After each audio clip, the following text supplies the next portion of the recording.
नमस्कार। आज हम बात करेंगे प्राचीन भारत के उन नियमों के बारे में जो हमारे रोजमर्रा के जीवन से जुड़े हैं, खासकर शौच और स्वच्छता से। ये सिर्फ नियम नहीं है, बल्कि एक पूरी जीवन शैली है, एक जीने का तरीका। तो चलिए इस सफर की शुरुआत करते हैं। सोचिए, हम सब रोज सुबह उठते हैं, अपनी दिनचर्या पूरी करते हैं, पर क्या हमने कभी ये सोचा कि इन रोज के मामूली लगने वाले कामों के पीछे कोई गहरा मतलब भी छिपा हो सकता है? बस यही सवाल आज की हमारी इस चर्चा का आधार है। तो आज हम किन बातों पर गौर करेंगे? सबसे पहले जानेंगे मलमूत्र त्याग के विधान, उसके बाद दातुन करने की सही विधि, फिर स्नान और तेल लगाने के नियम, और आखिर में हम समझेंगे कि इस सारे ज्ञान का असली सार क्या है। तो चलिए शुरू करते हैं सबसे पहले और सबसे जरूरी काम से, यानी मलमूत्र त्याग के विधान से। और हाँ, ये नियम सिर्फ साफ सफाई के लिए नहीं है, ये तो शरीर, प्रकृति और हमारी अपनी चेतना के बीच एक बैलेंस बनाने की कोशिश है। देखिए बात कितनी गहरी है। ब्रह्मवैवर्त पुराण कहता है कि मल त्याग करते समय सांस तेजी से नहीं लेनी चाहिए। मतलब इतने साधारण से काम में भी एक तरह का सचेत नियंत्रण, एक तरह का ध्यान रखने की बात कही गई है। ये मन को शांत रखने का एक तरीका था। अब जरा पर्यावरण की बात करते हैं। धर्म सिंधु में साफ साफ बताया गया है कि किसी भी नदी, तालाब या कुएं जैसे जल स्रोत से कितनी दूरी बनाए रखनी है। देखिए, मूत्र त्याग के लिए दूरी है 12 से 16 हाथ, और मल त्याग के लिए इससे भी 4 गुना ज्यादा। इससे पता चलता है कि पानी को दूषित होने से बचाने पर कितना ज्यादा जोर दिया गया था। और ये नियम तो और भी गहरा है। इसमें कहा गया है कि शौच के समय आसमान की ओर, ग्रहों, नक्षत्रों, चांद, सूरज की तरफ नहीं देखना चाहिए। इसका मतलब ये था कि ये एक बहुत ही निजी क्रिया है और इसे पूरी विनम्रता के साथ करना चाहिए, दिव्य शक्तियों का सम्मान करते हुए। और कहाँ-कहाँ शौच करना मना था, इसकी तो एक लंबी लिस्ट है।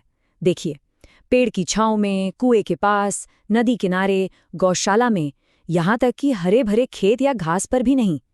इसमें मंदिर, चौराहे और शमशान जैसे पवित्र और सार्वजनिक जगहें भी शामिल हैं।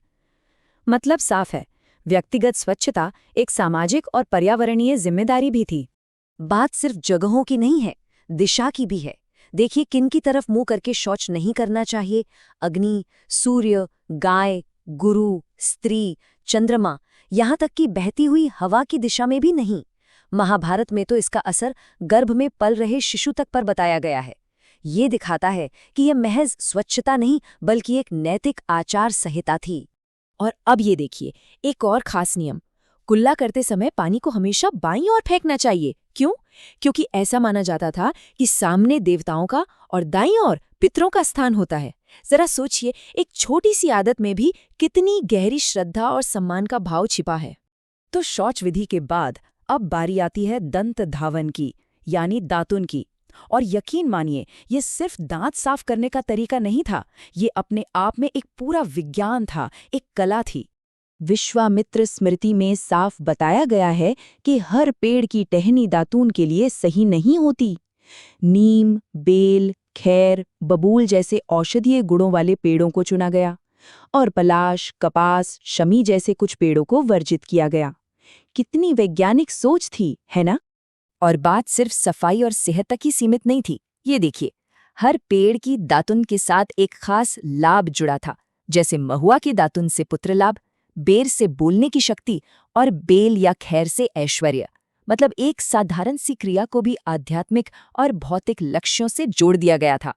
और इसका सीधा संबंध आयुर्वेद से है। जिन दातुन का स्वाद कसैला, कड़वा या तीखा होता था, उन्हें सेहत के लिए सबसे अच्छा माना जाता था। और ये सच भी है, क्योंकि ये स्वाद मसूड़ों को मजबूत बनाते हैं और मुंह के बैक्टीरिया को खत्म करते हैं। ये प्राचीन ज्ञान और चिकित्सा का कितना शानदार मेल है। यही नहीं, दातुन की लंबाई तक तय थी, ठीक 12 अंगुल, न कम न ज्यादा। ये दिखाता है कि इन नियमों में हर छोटी से छोटी डिटेल पर कितना ध्यान दिया गया था। दातुन करने का भी एक पूरा तरीका था। पहले उसे पानी से धोएं, फिर पूरब या उत्तर दिशा की ओर मुंह करके दातुन करें, और इस्तेमाल के बाद उसे फिर से धोकर, तोड़कर किसी साफ जगह पर फेंक दे। दिशा का नियम तो ऊर्जा से जुड़ा है ही, और तोड़ने के पीछे का कारण था ताकि कोई और उसका दोबारा इस्तेमाल ना कर सके। अच्छा, तो किन चीज़ों से दांत साफ करना बिल्कुल मना था? देखिए, खाली उंगली से, खासकर तर्जनी उंगली से, या फिर कोयला, राख, ईंट, पत्थर से, इन सब चीज़ों को दांत साफ करने के लिए वर्जित माना गया था। जोर सिर्फ प्राकृतिक औषधीय टहनियों पर ही था। चलिए अब आगे बढ़ते हैं दिनचर्या के अगले पड़ाव पर, अभ्यंग और स्नान, यानी तेल मालिश और नहाना। और ये सिर्फ शरीर की सफाई नहीं थी, बल्कि शरीर को ऊर्जा देने और पवित्र करने की एक पूरी प्रक्रिया थी। तेल लगाने के भी अपने नियम थे। कुछ खास तिथियों जैसे प्रतिपदा, षष्ठी, एकादशी, पूर्णिमा पर तेल लगाना मना था।